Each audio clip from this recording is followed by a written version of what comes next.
जय श्रीराम.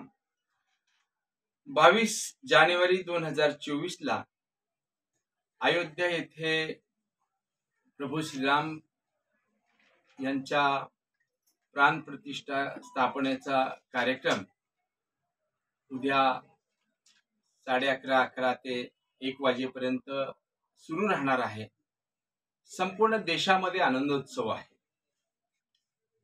दिवाळी साजरी करण्यासाठी सर्व देश उत्सुक झालेला आहे. सर्व मंदिरांमध्ये, वाड्या वस्त्यांमध्ये संपूर्ण देश स्वच्छ करून प्रभू रामचंद्रांचं स्वागत करावं अशा पद्धतीचे सरकारी आदेश आलेले आहेत. आणि त्याचाच एक भाग म्हणून राष्ट्रीय श्रमिक आघाडीच्या वतीने उद्या सकाळी हा प्रभू रामचंद्रांच्या सोहळ्यामध्ये अयोध्येला आम्हाला जाता येत नाही, त्यामुळं या कार्यक्रमामध्ये अयोध्येच्या सहभागी व्हावं म्हणून श्री गणेशाचं मंदिर आहे संत तुकाराम नगर येथे, त्या ठिकाणी राष्ट्रीय श्रमिक आघाडीच्या वतीने सकाळी संपूर्ण दिवस कार्यक्रमाचा आयोजन केलेलं आहे.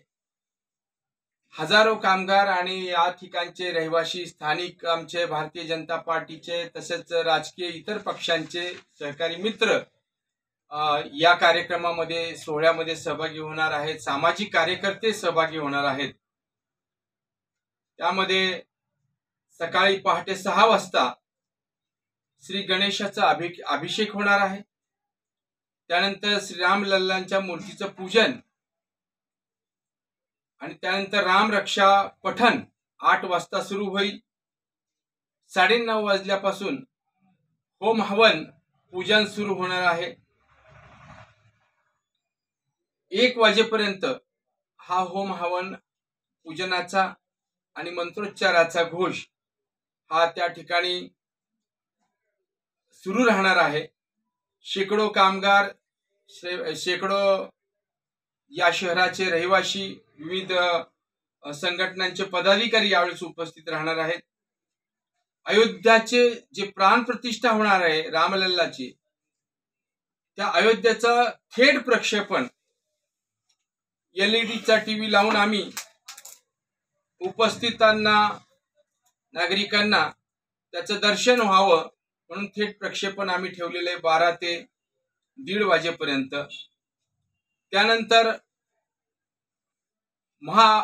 दुपारची आरती होणार आणि त्यानंतर सहस्नेह प्रसादाचा असा उपस्थितांसाठी कार्यक्रम ठेवलेला आहे. किमान 3 ते 4 हजार भाविक हे उपस्थित भाविक त्यावेळेस त्या प्रसादाचा लाभ घेतील. त्यानंतर दुपारी 2 वाजल्यापासून संध्याकाळी 6:30 पर्यंत हा भजनी मंडळाचा कार्यक्रम होणार आहे. 6:30 वाजता दीपोत्सव होणार आहे.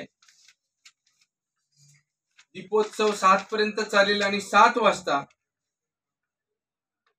दिवाळी आम्हाला साजरी करायला सांगितलेली आहे आणि आमच्यासाठी प्रभू रामचंद्र येणं म्हणजे दिवाळीच आहे.